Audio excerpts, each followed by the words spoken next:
नमस्ते।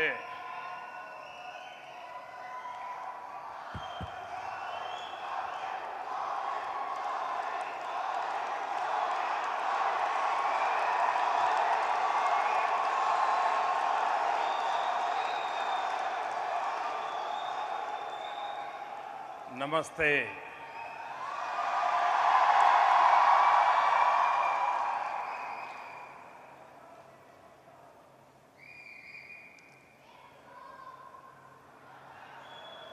शायद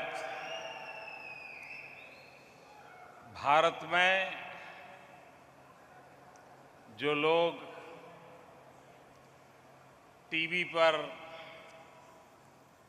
इस कार्यक्रम को देखते होंगे, उनके लिए ये एक बहुत बड़ा आश्चर्य होगा।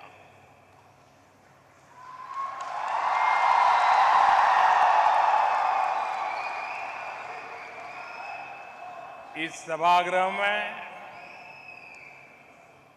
आधे लोग भारत से आए हैं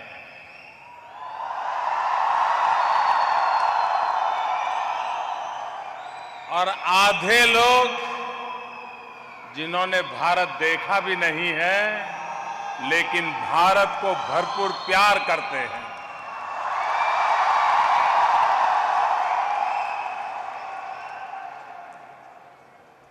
इतनी बड़ी मात्रा में रूसी नागरिक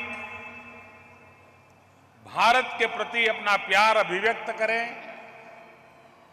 ये हर भारतीय के लिए गर्व का विषय है।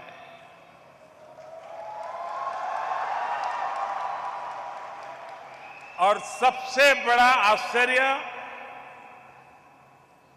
रूसी कलाकारों ने, रशियन नागरिकों ने जिस प्रकार से भारत की कला को, भारत की संस्कृति को, भारत की सांस्कृतिक विरासत को यहां पर प्रस्तुत किया, उजागर किया, मैं सचमुच में उनको बहुत बहुत बधाई देता हूं।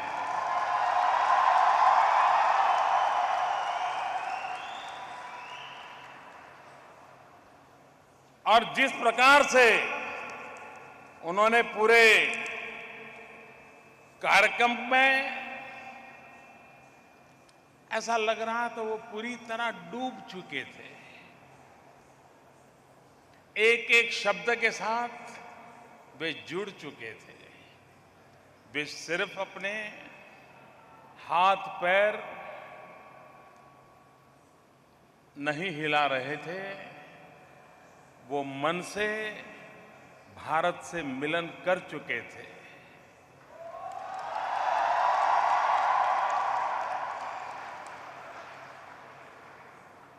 कार्यक्रम के प्रारंभ में मैंने सती काजानोवा को सुना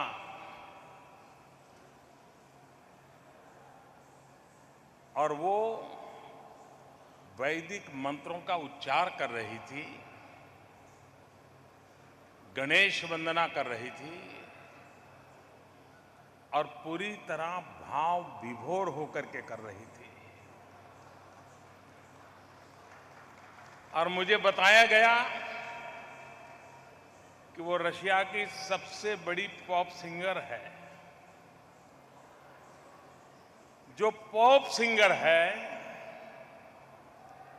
वो मंत्रों का इस प्रकार से गान करती हो और वह भी हाथ में कोई कागज वगैरह लेकर के नहीं। इसका मतलब हुआ कि उसने इसे एक तपस्या के रूप में स्वीकार किया हुआ है।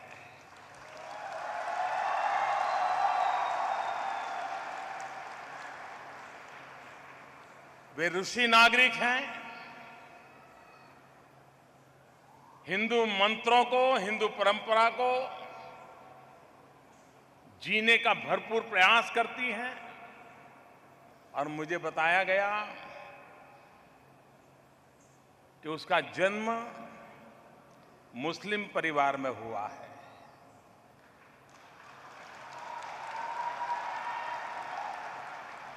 मुस्लिम परिवार, रूसी नागरिक, पोप सिंगर और वैदिक मंत्रों का उच्चार।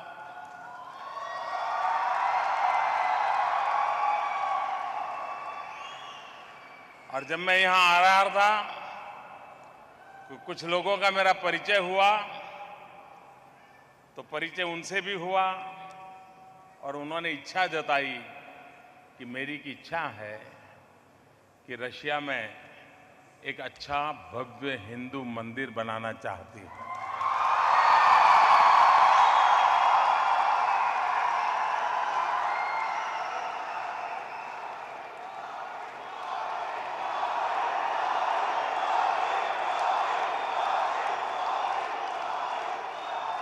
मैं सभी रूसी कलाकारों को,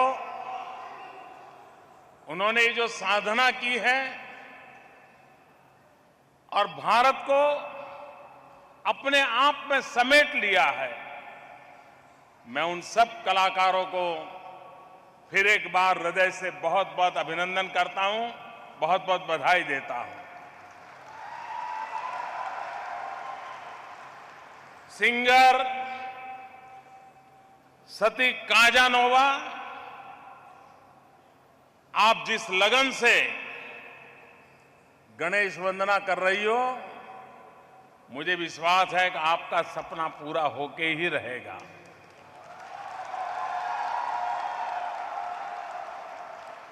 आज ईद-ए-मिलाद विश्व भर में मनाई जा रही है।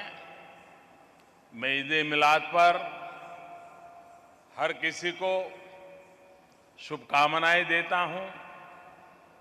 कल क्रिसमस का पावन पर्व शुरू हो रहा है। मैं विश्व भर में क्रिसमस के पावन पर्व से जुड़े हुए सभी लोगों को शुभकामनाएं देता हूं। और कल 25 दिसंबर भारत रत्न अटल बिहारी वाजपेयी जी का जन्म दिवस है।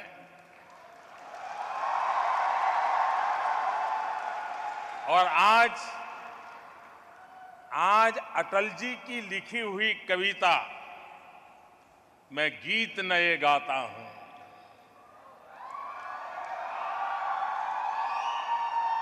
ये रूसी कलाकारों ने प्रस्तुत किया और गीत नए गाता हूं का जो आत्मविश्वास था उसको प्रकट किया। उन्होंने अटल जी को इस प्रकार से याद किया, उनका सम्मान किया। मैं विशेष रूप से इन सबको बधाई देता हूं। और ये बात भी मैं नहीं भूल सकता हूं क्योंकि मेरा जन्म गुजरात में हुआ।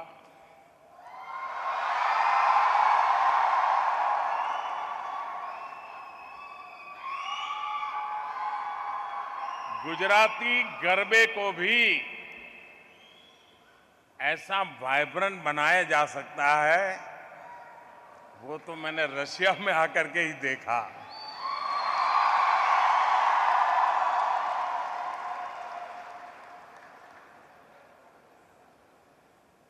उस गरबे में जो जान भर दी इन लोगों ने, उसकी जो प्रस्तुति की, गुजरात वाले भी देखेंगे तो उनको लगेगा कि अगले बार नवरात्रि के त्योहार में इन रशियन लोगों से सीखना चाहिए गरबा कैसे होता है।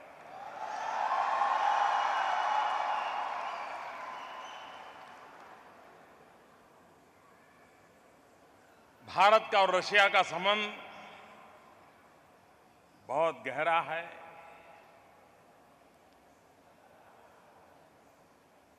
राजनीतिक संबंध होना, एक दूसरे देशों के साथ व्यापार रोजगार होना, ये तो सदियों से चला आ रहा है। लेकिन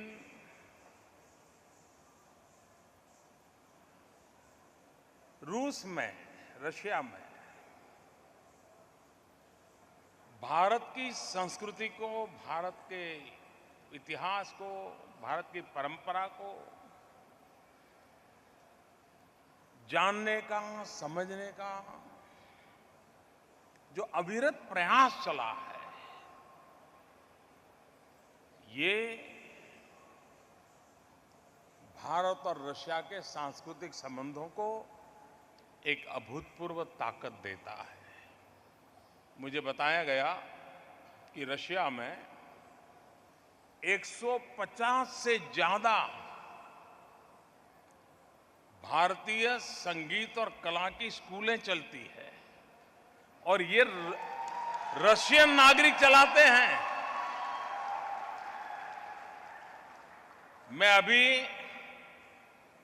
भारत पर अभ्यास करने वाले कुछ अध्यापकों से, स्कॉलर से मिला, इंडोलॉजी का अध्ययन करने वाले, और सब लोग मेरे से हिंदी में बात कर रहे थे। और उन्होंने मुझे बताया कि हम भारत का इतिहास यहां पढ़ाते हैं, भारत के वीर पुरुषों की गाथाएं पढ़ाते हैं, भारत के वीर पुरुषों की गाथाएं यहां की प्रजा को प्रेरणा देती है। और इतने उमंग से वो अपनी बातें बता रहे थे कि भारत के प्रति उनका लगाव क्या है, भारत को किस रूप में उन्होंने समझा है। हर भारतीय को गर्व हो, वो दृश्य मुझे दिखाई दे रहा था। पिछले दिनों पूरे विश्व ने 21 जून को अंतर्राष्ट्रीय योगा दिवस मनाया। आज पूरे विश्व में योगा के प्रति एक लगाव है। और अभी एक रूसी बेटी ने योगा पर जो किताब लिखी है मुझे गिफ्ट की। योगा के एम्बेसडर के रूप में इसने पिछले साल काम किया और योगा के प्रचार के लिए वो भरपूर कोशिश कर रही है। मैंने उसे पूछा, हिंदुस्तान में आप कब गई, कहां सीखा, कैसे सीखा? वो मुझे कह रही, मैं तो अभी हिंदुस्तान गई नहीं हूं, मैंने इंटरनेट से सीखना शुरू किया और धीरे धीरे मैं योग में समाहित हो गई और योग ही मेरा जीवन बन गया।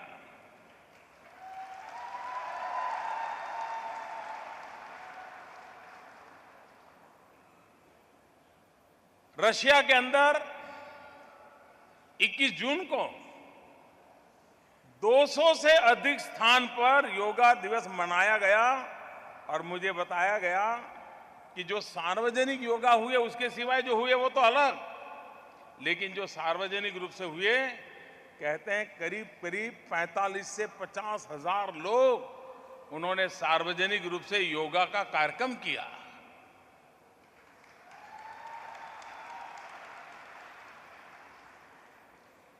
मैं रशिया पहले भी आया हूं, मुझे अस्ट्राखान जाने का अवसर मिला था। रशिया का एक प्रांत है और गुजरात का सिस्टर स्टेट के रूप में उसके साथ एक समझौता हुआ था। अटल जी की जब सरकार थी तब मैं यहां आया था। उसके बाद भी मैं अस्ट्राखान गया था और मैंने देखा कि वहां पर आज भी एक इंडिया हाउस है और 400 साल पुराना वो इंडिया हाउस है। 1640-50 के कालखंड में जो भारत से लोग व्यापार करने के लिए आते थे, वो अपना जहाज वहां रख करके इस इंडिया हाउस में रुकते थे और 2-2, 4-4, 6-6 महीने रुकना पड़ता था। उस जमाने में रशिया के साथ ये व्यापारिक संबंध बने थे। उस जमाने में डायमंड का कारोबार रशिया के साथ भारत का चलता था। रशिया के स्कॉलर 300 साल, 400 साल पहले भारत में जाया करते थे। ये हमारी सांस्कृतिक विरासत है।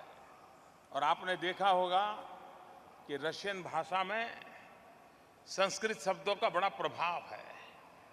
एक प्रकार से संस्कृत भाषाओं की जुड़वा भाषाओं के रूप में रशिया निकट लगती है। रूसी भाषा अपनेपन वाली लगती है।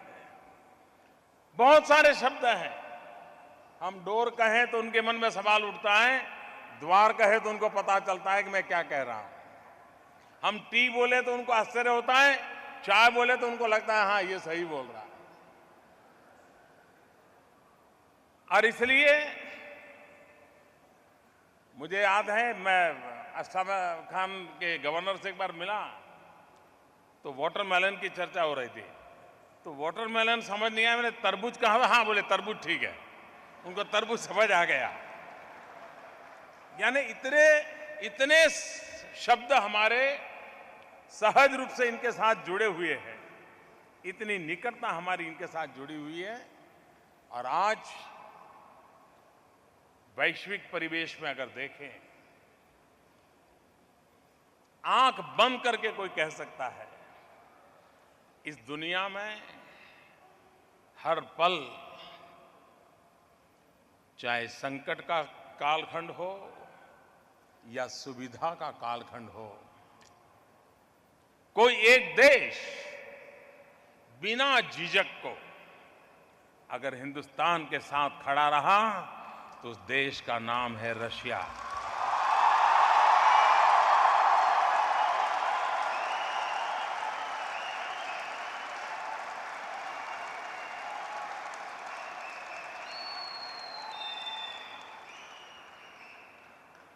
हम युद्ध के समय जब संकट से गुजर रहे थे, तब यही देश था जिसने हमारी मदद की और हमारे जाबाज जवान युद्ध के मैदान में विजय प्राप्त करके वापस आए।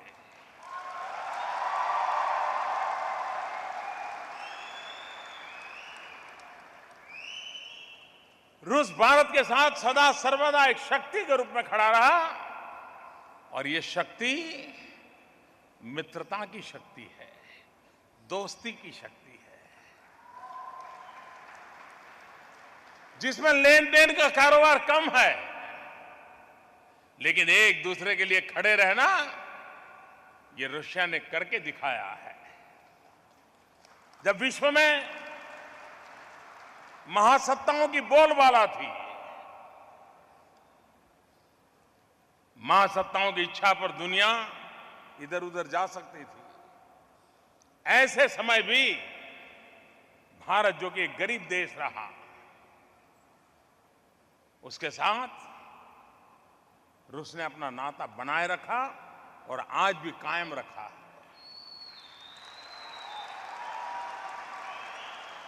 अंतर्राष्ट्रीय मंचों पर जब जब विश्व में भारत को किसी की जरूरत पड़ी,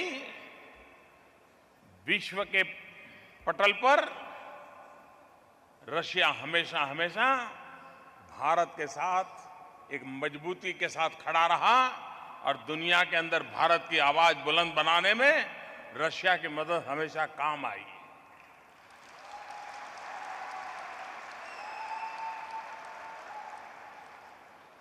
आज बहुत बड़ी मात्रा में भारत के विद्यार्थी रशिया में पढ़ने के लिए आ रहे हैं।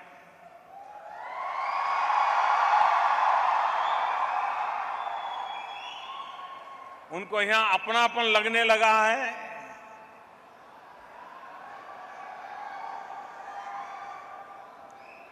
लेकिन जितनी मात्रा में भारत में रूसी नागरिकों का टूरिस्ट के नाते आना होना चाहिए, उतना अभी होना बाकी है। Russian are the best tourist. वो साल भर का अपना कार्यक्रम मनाते हैं कि 10 दिन जाना है न जाना, 15 दिन जाना है न जाना।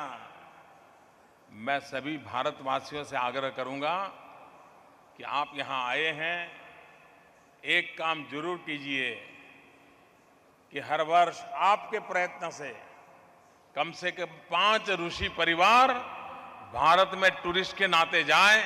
आप देखिए,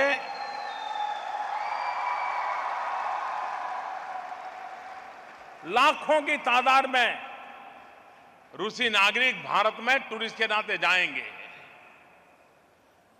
भारत के प्रति उनका आकर्षण है।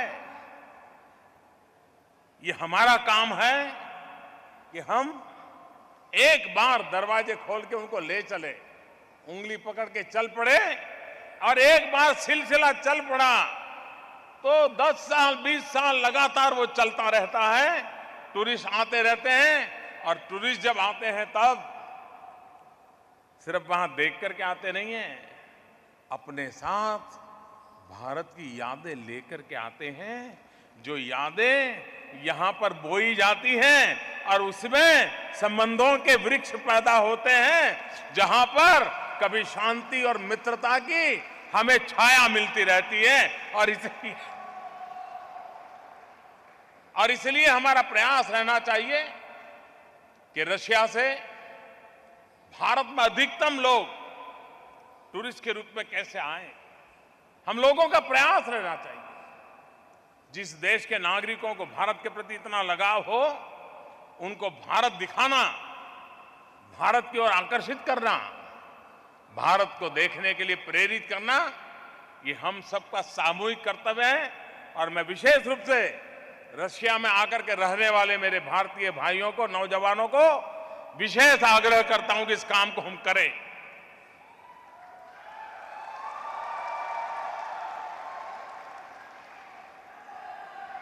आज पूरे विश्व में भारत के आर्थिक विकास की चर्चा हो रही है, चाहे वर्ल्ड बैंक हो, IMF हो, दुनिया की रेटिंग एजेंसीज हो, हर कोई एक स्वर से कहता है कि आज दुनिया में जो बड़ी इकोनॉमीज है, इसमें सबसे तेज गति से आगे बढ़ने वाली कोई इकोनॉमी है तो उसका नाम है हिंदुस्तान।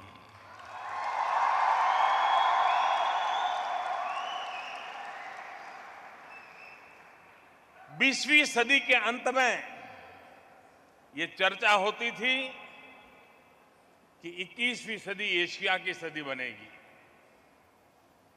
दुनिया ने मान लिया था कि 21वीं सदी एशिया की सदी होगी, लेकिन दुनिया ये तय नहीं कर पाती थी कि 21वीं सदी का नेतृत्व करने वाले लोग कौन होंगे। आज 21वीं सदी के दूसरे दशक में विश्व जिस प्रकार से भारत की ओर देख रहा है, इशारा साफ साफ है कि हिंदुस्तान 21वीं सदी में अपनी बहुत बड़ी भूमिका अदा करेगा।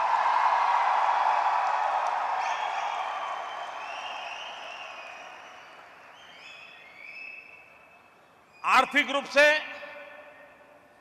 भारत ने अपनी एक जगह बनाई है। भारत एक तेज गति से आगे बढ़ रहा है। आज से कुछ साल पहले दुनिया की नजरों में भारत एक बाजार था। विश्व को लगता था कि हम हिंदुस्तान जाएंगे, माल बेचेंगे, कमाएंगे, क्योंकि भारत में खरीदार बहुत है।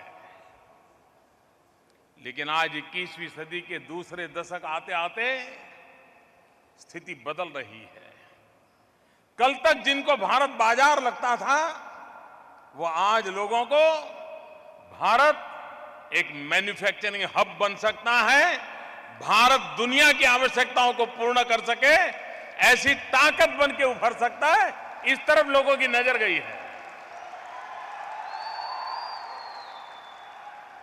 और हमारी भी कोशिश है कि भारत मैन्युफैक्चरिंग हब के रूप में कैसे आगे बढ़े। और जब हम मैन्युफैक्चरिंग हब की बात करते हैं तो हवा में नहीं करते। भारत के पास यह सामर्थ्य है और सदियों पहले था भी। हिंदुस्तान को सोने की चिड़िया ऐसे ही थोड़ा कहा गया होगा।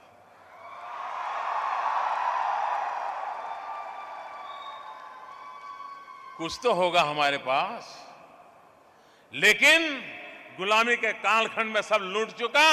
अब हमारी जिम्मेवारी है कि यह देश फिर से ताकतवर बनकर के खड़ा हो जाए और संभावना पूरी है।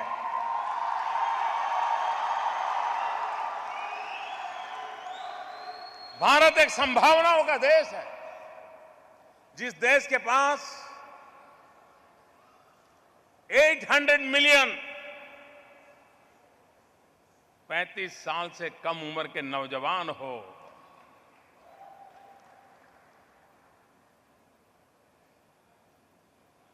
इतनी बड़ी तादाद में करीब करीब 65% जनसंख्या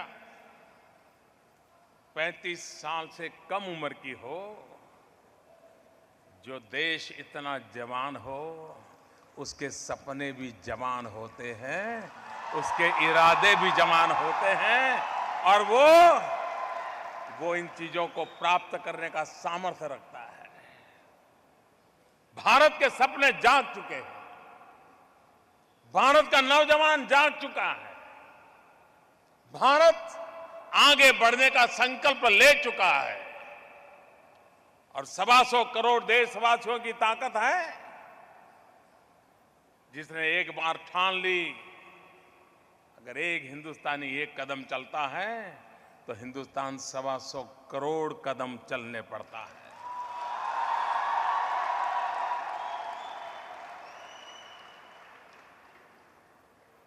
और यही कारण है कि भारत आज विकास की नई राह पर चला है। और ऐसा नहीं है कि भारत के पास समस्याएं नहीं है, दुनिया के समृद्ध देश के पास भी समस्याएं हैं, लेकिन कुछ लोग होते हैं जो सुबह शाम समस्याओं को गिनते गिनते रोते रहते हैं, और कुछ लोग हैं जो समस्याओं के समाधान के रास्ते खोजते हैं और आगे के लिए चल पड़ते हैं। आज हिंदुस्तान समस्याओं के रास्ते खोज रहा है, आज आगे चलने के इरादे से चल पड़ रहा है, और उसका परिणाम नजर आ रहा है। पिछले 1 साल के भीतर विश्व के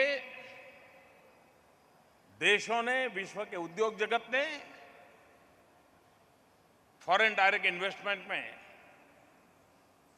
40% वृद्धि होना, 1 साल में 40% इंक्रीज, ये छोटी घटना नहीं है। और दुनिया में अगर कुछ दम नहीं दिखता है तो कोई रुपया डालेगा क्या? हम भी डालेंगे क्या? यहां जो आप मेरे भारत के लोग रहते हैं, आपको भी अगर भरोसा ना हो तो कहीं 5 रुपया भी डालोगे क्या? जब भरोसा होता है कि जो डाल रहे तो रिटर्न मिलने वाला है, एश्योरेंस पक्का लगता है, रुपयों की सिक्योरिटी नजर आती है, तब लोग रुपये डालने की कोशिश करते हैं। आज लोग भारत में रुपये डाल रहे हैं, उसका कारण है कि उनको विश्वास हो चुका है कि अब यही एक जगह है जहां से हम आगे बढ़ने वाले हैं।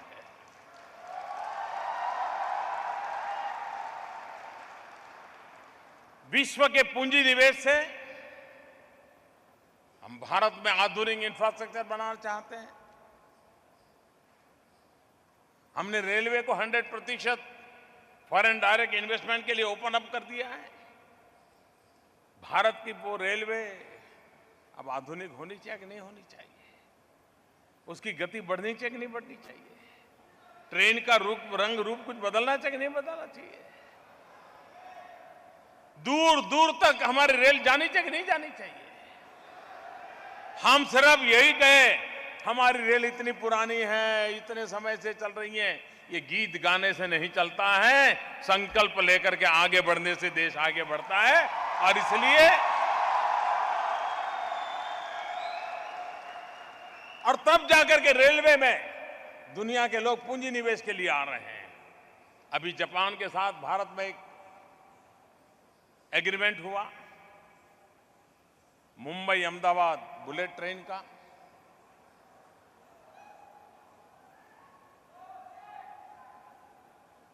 जापान बहुत कम ब्याज से 0.1%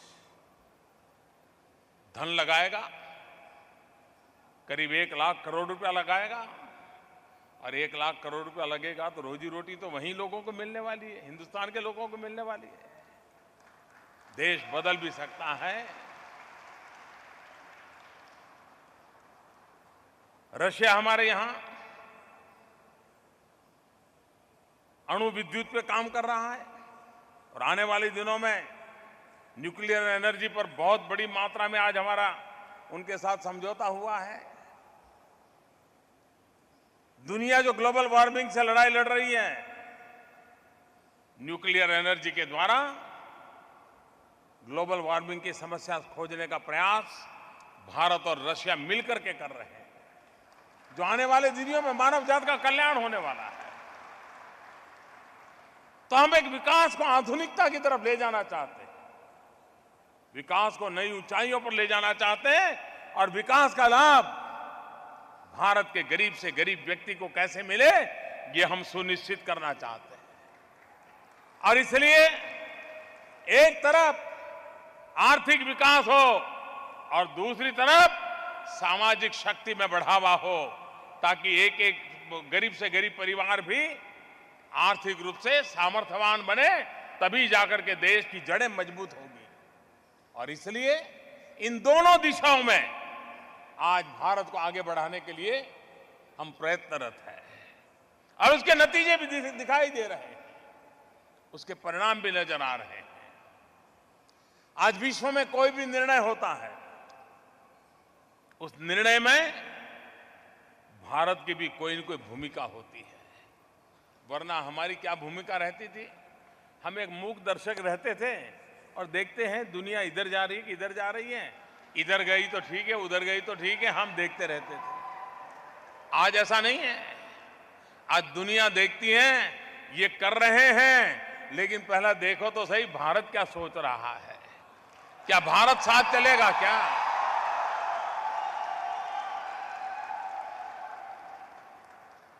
भारत ने अपने विश्व में एक जगह बनाई है और उस जगह को लेकर के आतंकवाद के खिलाफ पूरे विश्व में अब नजरिया बदल रहा है। 30 साल से दुनिया को डंके की चोट पर हिंदुस्तान कहता रहा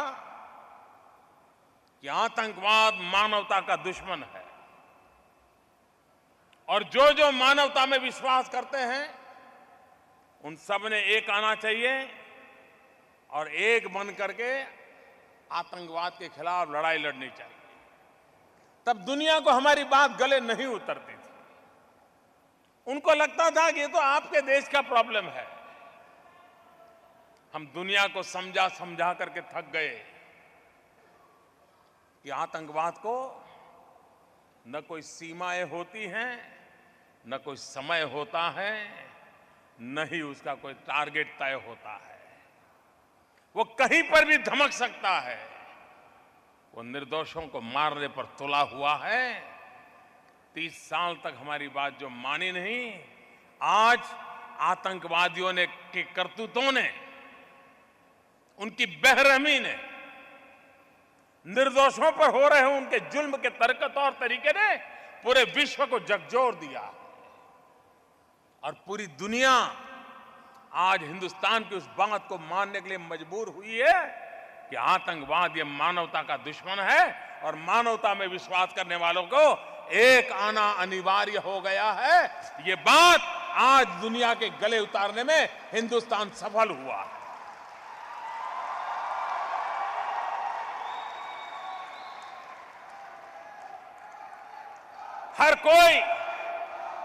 हर कोई आतंकवाद से बाहर निकलने के लिए छटपटा रहा है और समय की मांग है कि मानवतावादी शक्तियां एक आए, आतंकवाद को समाप्त करने का संकल्प करें, आतंकवाद को समाप्त करने के लिए सहयोग करें, कंधे से कंधा मिलाकर के मानवतावादी शक्तियां अगर खड़ी हो जाएगी तो आतंकवाद को खत्म करना कोई मुश्किल काम नहीं है। और उस रास्ते पर भारत और रशिया मिलकर के काम कर रहे हैं।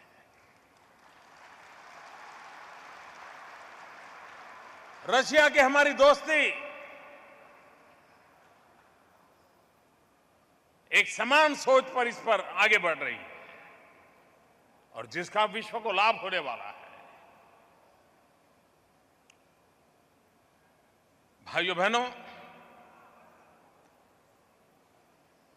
भारत और रशिया के संबंध अब एक सेंट्रल एशिया का एक नया ताकत के रूप में उभर रहे हैं। और सेंट्रल एशिया की ताकत अनेक क्षेत्रों में, अनेक भूभाग में आर्थिक संपन्नता का एक नया कारण बन सकती है। किसी जमाने में यूरोपियन यूनियन की चर्चा होती थी, किसी जमाने में आसियान कंट्रीज की चर्चा होती थी। वो दिन दूर नहीं होगा जब दुनिया में यूरेशिया की चर्चा होना शुरू हो जाएगा। एक ऐसी ताकतवर इकाई खड़ी होगी जो आने वाले दिनों में एक बहुत बड़े भूभाग में संतुलन का कारण बनेगी, आर्थिक विकास के लिए कैटलिक एजेंट बनेगी और सुख और शांति की खोज में मिल बैठकर के जगह के लिए एक नया मजबूत प्लेटफॉर्म तैयार करेगी। ये मैं नजर देख रहा हूं। आज प्रेसिडेंट पुतिन के साथ यूरेशिया की भविष्य के संबंध में मेरी काफी विस्तार से बातें हुई है। अपार संभावनाओं को हमने तराशा है